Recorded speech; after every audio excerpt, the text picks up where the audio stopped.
ஒருவன் ஒரு விளம்பரத்தை பார்த்தான். அந்த விளம்பரத்தில் என்ன போட்டிருக்குன்னு சொன்னால், வேலைக்கு ஆட்கள் தேவை, தகுந்த சன்மானம் வழங்கப்படும் அப்படி என்று சொல்லி அந்த விளம்பரத்தில் போடப்பட்டிருந்தது. இவனுக்கு அந்த விளம்பரத்தை பார்த்த பிற்பாடு இந்த வேலைக்கு நம்ம போய் சேர வேண்டும், அப்போ தான் நாங்கள் 4 பணம் சம்பாதிக்கலாம் என்ற ஒரு நினைப்போடு அவனும் அந்த வேலை விளம்பரத்து விலாசத்தை எடுத்துக்கொண்டு வேலைக்கு அமர செல்லுகின்றான். அங்கே போய் பார்த்தால் அது என்ன வேலை என்று பார்த்தால், அந்த விளம்பரத்துக்கு சொந்தமான சொல்லுகின்றாரு, நீ நடிக்க வேண்டும், இதான் வேலை. ஒரு மிருக காட்சி சாலையில் நடிக்க வேண்டும். இவனும் பணம் வேண்டுமே வாழ்க்கைக்கு அப்படின்னு யோசித்து அந்த வேலைக்கு அவன் சம்மதிக்கிறான். அடுத்த நாள் அவன் வேலைக்கு போகின்றான். அந்த மிருக காட்சி சாலையில் ஒரு இடத்துல ஒரு அறை இருக்கின்றது. அங்கே கூட்டி கொண்டு போய் அவனுக்கு வேண்டிய நடிப்புக்கு வேண்டிய உடுப்புகள் கொடுக்கப்பட்டன. அது என்ன உடுப்பு, எப்படி நடிக்க வேண்டும் என்றால், மிருக காட்சி சாலையில் அவன் நாள் முழுவதும் ஒரு கரடி போல நடிக்க வேண்டும். அந்த கரடிக்குரிய வேஷமான உடுப்பு அவனுக்கு கொடுக்கப்பட்டது. அதை போட்டு கரடி போல அவன் மிருக காட்சி சாலையில் நடிக்க வேண்டும். வருகின்ற மக்கள் அது கரடிதான் உண்மையிலே என்று நினைத்து கொள்ளும் அளவிற்கு இவனுடைய நடிப்பு இருக்க வேண்டும் என்பதுதான் எதிர்பார்ப்பு. இவனும் சரியென்று கரடிக்குரிய அந்த உடுப்புக்களை அணிந்து கொண்டு ஆயத்தமாக இருக்கிற நேரத்தில் அங்கே வந்த இருவர் அவனை அப்படியே அழைத்து கொண்டு போய் கரடி எங்கே இருக்குமோ அல்லது மிருகங்கள் எங்கே இருக்குமோ அங்கே கொண்டே அவனை விட்டு விட்டார்கள். அங்கே பார்த்தால் அவன் கரடி போல உள்ளுக்குள்ளே தாவி தாவி நுழைந்தான். அங்கே போனவனுக்கு ஆச்சரியமும் பயமும் காத்திருந்தது. அங்கே ஏற்கனவே அந்த கூட்டுக்குள்ள சிங்கம் ஒன்று நின்று கொண்டிருந்தது. இப்போ சிங்கம் அங்கே நிற்கின்றது கூட்டுக்குள்ள. இவன் கரடி போல வேஷம் போட்டு அங்கே நிற்கிறான். சிங்கம் இவனை பார்க்கின்றது. கரடி வேஷம் போட்ட இவனும் அந்த சிங்கத்தை பார்க்குறான். இவனுக்கு பயம் வர தொடங்கிவிட்டது. நடிப்பு என்ற பெயரில் நம்முடைய வாழ்க்கையை கொடுக்க போகிறோமோ அப்படின்னு சொல்லி பயந்து கொண்டிருந்தான். திரும்பி போய்விடலாம் என்று சொல்லி பார்த்தால் அங்கே திரும்பி போவதற்குரிய இடம் இல்லை. ஏற்கனவே இவனை உள்ளே விட்டு கதவை மூடிவிட்டார்கள். பயந்து கொண்டிருக்கின்ற நேரத்தில் சிங்கம் பேசத் தொடங்கியது. வேலைக்கு புதுசாக அப்படி என்று சொல்லி இந்த சிங்கம் இந்த கரடியை பார்த்து கேட்டது. என்ன இது, சிங்கம் தமிழ் பேசுகின்றதே அப்படி என்று யோசித்து அதையே பார்த்து கொண்டிருந்தான். அப்பொழுது அந்த சிங்கம் சொன்னது, நான் உண்மையான சிங்கம் அல்ல, நீ எப்படி உண்மையான கரடி இல்லையோ நானும் ஒரு உண்மையான சிங்கம் அல்ல. சிங்கம் போல வேஷம் போட்டு உன்ன மாதிரி நடிக்க வந்திருக்கிறேன். அதனால் நீ கரடி போல நடி, நான் சிங்கம் போல நடிக்கிறேன், இதுதான் வாழ்க்கை அப்படின்னு சொல்லி அந்த சிங்கம் சொல்லிச்சு. இது நமக்கு என்ன சொல்லுகிற பாடம், மிருக காட்சி சாலை போன்று இந்த உலகம் மனித காட்சி சாலை தான். அங்கே மிருகங்கள் நிறையவே நிற்கின்றன, காட்சிப்படுத்துகின்றன. இந்த உலகம் மனிதர்கள் கோடிக்கணக்காக இருக்கின்றார்கள், அவர்கள் தங்களை காட்சிப்படுத்துகின்றார்கள். அதற்கு என்ன, ஒவ்வொரு மனிதனும் ஒவ்வொரு வேஷம் போட்டு நடிக்கிறான். நான் நடிக்கிறேன், நீங்கள் நடிக்கிறீங்க. எல்லாருமே இந்த பூமியில் பிறந்த ஒவ்வொருவரும் அவரவர் பாத்திரத்துக்கு ஏற்ற மாதிரி வேஷத்தை போட்டு நடிக்கின்றார்கள். நடிக்கத்தான் வேண்டும், அதான் இந்த உலகம். அதான் பெரியவர்கள் சொன்னாங்க, உலகம் ஒரு நாடக மேடை. இங்கே நடிப்பவர்கள் எல்லாருமே எங்கிருந்தோ வந்தவர்கள், நடிக்கின்றார்கள். வாழ்க்கை என்று நடிப்பு முடிந்த பிற்பாடு இந்த உலகம் என்ற நாடக மேடையிலிருந்து நாங்கள் விலகி போய்விடுவோம். இதுதான் இந்த உலகத்தினுடைய நியதி. இதான் இந்த உலகத்தில் வாழுகின்ற மனிதர்களாகிய எங்களுடைய நியதி. அதனால தான் இந்த நடிப்பில் இருந்து வேஷத்தில் இருந்து வெளியில் வருகின்ற பொழுது வாழ்க்கை இன்னும் கொஞ்சம் வெளிச்சமாக அழகாக தெரியும். இந்த நடிப்புக்கும் வேஷத்துக்கும் அடிப்படை காரணம் சில நேரங்களில் உங்களுடைய பிரச்சனைகள், உங்களுடைய வாழ்க்கையில் சேர்ந்து கொண்ட பிரச்சனைகள். அந்த பிரச்சனைகளை தவிர்ப்பதற்காக எல்லோரும் நடிக்கிறோம், அல்லது வாழ்க்கையில் போலியான முன்னேற்றத்திற்காக எல்லோரும் நடிக்கிறோம். காட்டு வழியே ஒரு மனிதன் பயணம் செய்து கொண்டிருந்தான்.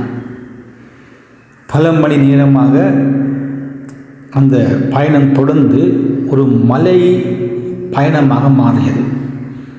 இப்போ அவன் மலை உச்சி வழியே அவன் நடந்து பயணத்தை மேற்கொண்டான். தனிமையான ஒரு பயங்கரமான மிகவும் ஒற்றையடி பாதை நிறைந்த மலை உச்சி வழியே அவன் கவனமாக நடந்து போகின்றான். ஏனென்றால் கொஞ்சம் சதக்கினாலும் எத்தனையோ அடி பள்ளத்துக்கு அவன் கீழே விழ வேண்டும். அதனால் அந்த மலையின் உச்சி வழியே, அந்த ஒற்றையடி பாதை வழியே மிகவும் கவனமாக நடந்து போகிறான். களைப்பு, தாகம், பசி இவற்றையெல்லாம் அவன் உணர்ந்து கடந்து நடந்து போகின்றான். ஒரு கட்டத்தில் அவன் அந்த மலையினுடைய மிகவும் ஓரமான பகுதியில் நடக்கின்ற பொழுது அவன் சறுக்கி கீழே விழுகின்றான். கீழே விழுகின்ற பொழுது மலை உச்சியிலிருந்து அவன் அப்படியே உருண்டு வருகின்றான். ஒரு கட்டத்திலே மிகவும் விளிம்பான நிலையிலே ஒரு மரத்தின் மேலே விழுகின்றான். மரத்தினுடைய கொப்பை ஒரு கிளையை அவன் பிடித்து கொண்டான். அதுதான் தஞ்சம். அப்படியே கிளையை பிடித்து கொண்டு அவன் கீழே பார்க்கின்றான். எத்தனையோ அடி ஆழ பள்ளம் அவனுக்கு தெரிந்தது. அதாவது அந்த கொப்பு கிளை முறைந்தால் அவன் எத்தனையோ அடி ஆழத்தில் விழுவான். அங்கே அவன் நொறுங்குவான். இல்லை, இவன் அந்த கிளையிலிருந்து கையை எடுத்தான் என்று சொன்னால் அதே கதிதான். அது ஒரு சிறிய கொப்பு, அது ஆடிக்கொண்டே இருக்கின்றது மேலும் கீழுமாக. எப்போ முறியும் என்று தெரியாது, ஒரு வழியும் கிடையாது. மீண்டும் அந்த தாவி மரத்தில் ஏறி போவதற்கு வழி இல்லை. ஏனென்று சொன்னால் அவன் உச்சி மலையிலிருந்து உருண்டு வந்து விழுந்து மலைக்கும் அதுக்கும் சம்பந்தமில்லாத இடத்தில் அவன் தொங்கிக் கொண்டிருந்தான். அதனால் வேறு வழி இல்லையே அப்படி என்று சொல்லி அவன் வானத்தை அண்ணாந்து பார்த்து கடவுளை பார்த்து அவன் வேண்டினான். ஐயோ கடவுளே, நான் இப்படியாக தொங்கிக் கொண்டிருக்கிறேன் வானத்துக்கும் பூமிக்கும் இடையில். என்னுடைய வாழ்வினுடைய கடைசி பகுதி என நான் நினைக்கிறேன். ஏனென்றால் தப்புவதற்கு ஒரு வழியுமே இல்லை. இந்த கொப்பிலே தொங்கிக் கொண்டிருக்கிறேன் கிளையில். எவ்வளவு நேரம் தொங்க முடியும், எவ்வளவு நேரம் கொப்பு கிளை தாக்கு பிடிக்கும் என்பது தெரியாது. அதனால் கடவுளை என்னை காப்பாற்றும் அப்படின்னு சொல்லி வேறு வழி இல்லாமல் மிகவும் உருக்கத்தோடு கடவுளை அவன் வேண்டி கத்தினான். அவனுடைய ஆச்சரியத்துக்கு வானத்தில் இருந்து ஒரு குரல் வந்தது. அந்த குரலில் சொல்லப்பட்டது, உன்னுடைய வேண்டுதல் கேட்கப்பட்டது, நீ ஆபத்தில் இருக்கிறாய், உனக்கு உதவி செய்ய இப்போ யாருமே இல்லை என்னை தவிர. அதனால் நானும் உன்னுடைய வேண்டுதலுக்கு செவி சாய்த்திருக்கிறேன், உன்னை காப்பாற்ற நானும் ஆயத்தமாக இருக்கிறேன். ஆனால் நீ பிடித்திருக்கின்ற அந்த கிளையை நீ விட்டுவிடு, நீ அந்த கிளையை விட்டுவிடு, நான் உன்னை என்னுடைய கரங்களில் தாங்குவேன் அப்படி என்று அந்த குரல் சொன்னது. அந்த கிளை தான் அவனுடைய அப்போதைய தஞ்சம், ஒரு வழியே இல்லை. அந்த கிளையை நீ விட்டுவிடு, என்னை நம்பி நான் உன்னை என்னுடைய கரங்களில் தாங்குவேன் அப்படின்னு சொல்லி கடவுள் சொன்னார் வானத்தில் இருந்து. அப்போ இவன் சொன்னான், என்னுடைய தஞ்சமே இந்த கிளை தான், இந்த கிளையிலிருந்து கையை எடுக்கிற அளவுக்கு நான் ஒரு முட்டாள் இல்லை அப்படின்னு சொல்லி இவன் பதில் சொன்னான். முடிவு உங்களுக்கு என்னென்றே தெரிந்திருக்கும். இதில் இந்த சம்பவம் என்ன, முதலாவது கதைக்கும் ரெண்டாவது கதைக்கும் உடைய சம்பவம் என்ன அப்படின்னு பார்த்தோம் என்று சொன்னால், இந்த உலக வாழ்க்கை ஒரு நாடக மேடை, வேஷம் போட்டு நடிக்கிறோம். அந்த நடிப்பு பல நேரங்களில் தப்பாக போய்விடும். தப்பாக போகின்ற பொழுது தேவையில்லாத விஷயங்களில் நம்முடைய பிடி இருக்கும், அல்லது தேவையில்லாத விஷயங்கள் நம்முடைய வாழ்க்கையில் ஒட்டிக்கொள்ளும். அதை நாங்கள் விட மாட்டோம். அதை ஒட்டிக்கொள்ளுகின்ற வரைக்கும் பிரச்சனைகள் கூடிக்கொண்டே போகும், நிம்மதி இருக்காது.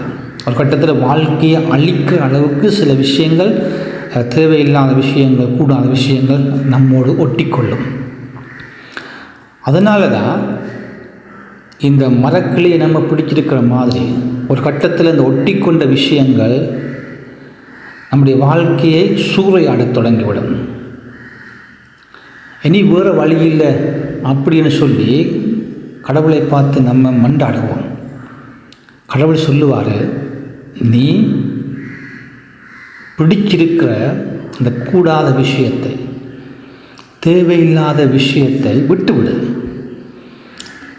அதை அந்த கொப்பையை எப்படி பிடித்து அதிலேருந்து விட்டு விலக கொண்டு கடவுள் சொன்னாரோ அதே போல் தேவையில்லாத விஷயத்தையும் நீ விட்டுவிட. அந்த ஒரு 1 2 3 சில பேருக்கு கணக்க தீய விஷயங்கள், தேவையில்லாத நாட்டங்கள், இதில் ஒரு பிடி இருக்கும். அதையும் பிடிச்சு கொண்டு கடவுளை மண்டாடுவோம், எங்களை காப்பாற்று, இந்த பிரச்சனையிலேருந்து விடுதலை கொடுன்னு சொல்லி. அப்போ கடவுள் சொல்லுவார், நீ வாழ்க்கையில் பிடிச்சி கொண்டிருக்கின்ற கூடாத விஷயம் 1 2 அந்த முக்கியமான விஷயம், தேவையில்லாத காரியம், அதை விட்டு விடு, நான் உன்னை என் கரங்களில் தாங்குவேன். நம்முடைய பதில் எப்படி இருக்கும்? அந்த பதிலை பொறுத்து தான் வாழ்க்கை இருக்கும். பதில் கடவுளுக்கு ஏற்றமாக இருந்தால் வாழ்க்கை இன்னும் ஒரு பரிமாணத்துக்குள்ள, கடவுளுடைய பாதுகாப்புக்குள்ளே போகும். நம்முடைய பதில் வேறு விதமாக இருந்தால் அதான் நம்முடைய அழிவாக இருக்கும். அதனால தான் நாடகம் வழியாக இருந்தாலும் வேஷம் போட்டாலும் கடைசியில் எல்லாவற்றுக்கும் சொந்தக்காரன், எல்லாவற்றையும் தீர்மானிப்பவர் கடவுள். அவர்கிட்ட நம்ம சரணடைகின்ற பொழுது வாழ்க்கை எப்பொழுதுமே பாதுகாப்பாக இருக்கும். நன்றி.